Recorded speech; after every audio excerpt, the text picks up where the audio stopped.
আসসালামু আলাইকুম বন্ধুরা, যে যেখান থেকে দেখতেছেন আশা করি সবাই ভালো আছেন। আর আমরাও ভালো আছি আলহামদুলিল্লাহ। আজকে আমি আপনাদের সাথে শেয়ার করব গরুর গোশতের ভুনা। আর সবাইকে রমজান মাসের শুভেচ্ছা। আমার চ্যানেলে আসার জন্য অনেক অনেক ধন্যবাদ। আমার আজকের এই রেসিপিটি আপনাদের কাছে ভালো লাগলে আমার চ্যানেলটি অবশ্যই সাবস্ক্রাইব করে দেবেন আর পাশে থাকা বেল আইকনটি বাজিয়ে দেবেন। এইখানে আমি 1 কেজি গরুর গোশত নিয়েছি আর নিয়েছি রান্না করতে যা যা মশলা লাগে, আর পরবর্তীতে দেখাবো আমি কি কি মশলা ইউজ করতেছি। একটা প্রেসার কুকার নিয়ে নিলাম আর দিয়ে দিলাম গরুর গোশতগুলো। এরপর দিয়ে দিলাম পেঁয়াজ কুচি আর রসুন কুচি। এরপর দিয়ে দিলাম গরম মশলা, তেজপাতা, দারুচিনি, বড় এলাচ, ছোট এলাচ, লং। এরপর লবণ, হলুদ আর জিরা আর ধনিয়ার গুঁড়ি। এরপর দিয়ে দিলাম মরিচ বাটা। এই মরিচটা আমি বাটনায় বেটে নিয়েছি। এইভাবে খেতে কিন্তু বেশি মজার হয় গরুর গোশত। এরপর দিয়ে দিলাম আদা বাটা।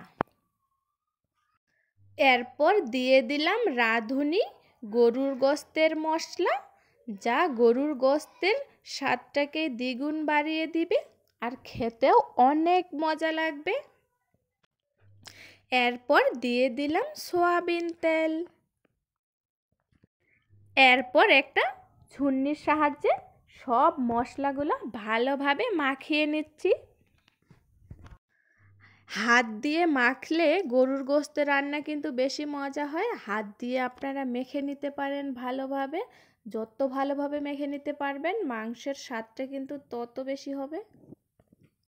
এরপর 1 মগ পানি ঢেলে দিয়ে দিলাম। পানির পরিমাণটা অল্প দেওয়াই উচিত, প্রেসার কুকারে যেহেতু সিদ্ধ দিব। সব কিছু দিয়ে দেওয়া শেষ। এখন প্রেসার কুকারের ঢাকনাটা লাগিয়ে নিলাম। এরপর প্রেসার কুকার চুলায় দিয়ে দিলাম আর চুলা জ্বালিয়ে দিলাম। এখানে আমি প্রেসার কুকারে সিটি দিয়ে নিব 10 থেকে 12টা, তাহলে গরুর গোশত ভালোভাবে সিদ্ধ হবে। ওই যে দেখুন সিটি দেওয়া শুরু হয়ে গেছে। গরুর গোশত সিদ্ধ করে নেওয়া হয়ে গেছে আর আমি চুলাও বন্ধ করে দিয়ে দিছি। এখন একটা ছুরির সাহায্যে ভাপগুলো বের করে নিচ্ছি, তাহলে তাড়াতাড়ি ঢাকনাটা খুলে যাবে।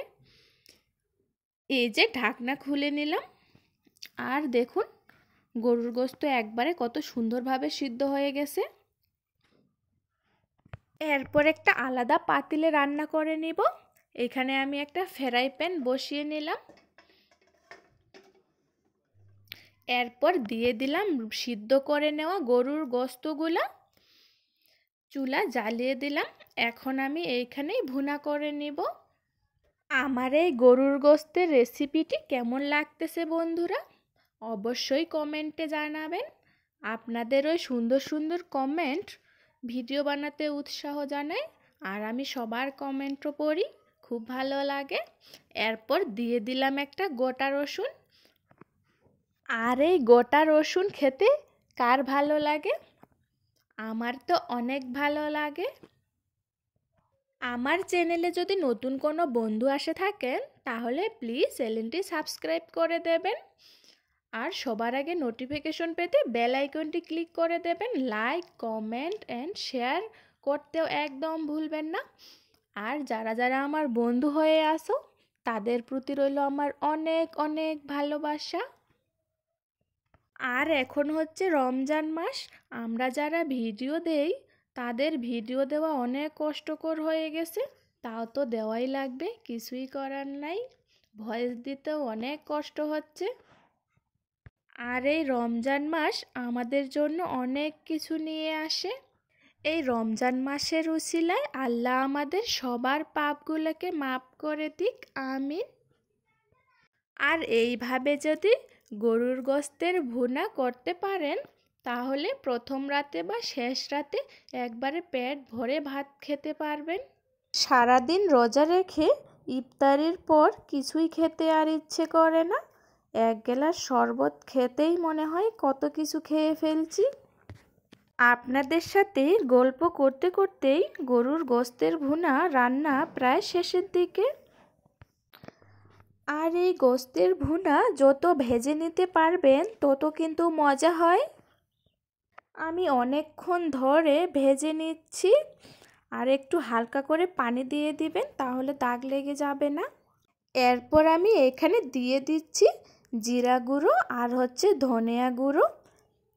এই রান্নার শেষে এইভাবে মশলা দিলে রান্নার স্বাদটা কিন্তু দ্বিগুণ বাড়িয়ে দেয় আর খুব সুন্দর একটা ঘ্রাণ আসে।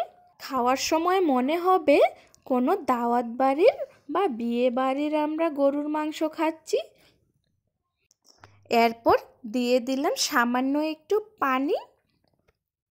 আর গরুর গোশতের একবারে শুকনা শুকনা ভালো লাগে না, হালকা একটু যদি ঝোল বা রস থাকে খেতে কিন্তু দারুণ লাগে। একটা ছুন্নি দিয়ে সবগুলাই ভালোভাবে নাড়াচাড়া করে দিয়ে এরপর ঢেকে দিয়ে দিলাম। এই যে দেখুন, পানি থেকে তেলটা ছেড়ে দিয়েছে আর গরুর গোশতের ভুনা রান্না হয়ে গেছে। দেখুন কতটা সুন্দর লাগতেছে আর লোভনীয়, খেতেও কিন্তু অনেক মজার হয়েছিল। রান্না করা শেষ হয়ে গেছে, আমি এখন চুলাটা বন্ধ করে দিয়ে দিলাম। আর অবশ্যই একটা লাইক করে দিবেন, আমি সেটাই দেখাচ্ছি। আর অবশ্যই বাসায় এইভাবে রান্না করা ট্রাই করে দেখবেন, আশা করি সবার ভালো লাগবে। একটা বাটিতে আমি পরিবেশন করে নিলাম। আজকে এখানেই শেষ করলাম বন্ধুরা, সবাই ভালো থাকবেন, সুস্থ থাকবেন আর আমার জন্য দোয়া করবেন। আল্লাহ হাফেজ, আসসালামু আলাইকুম।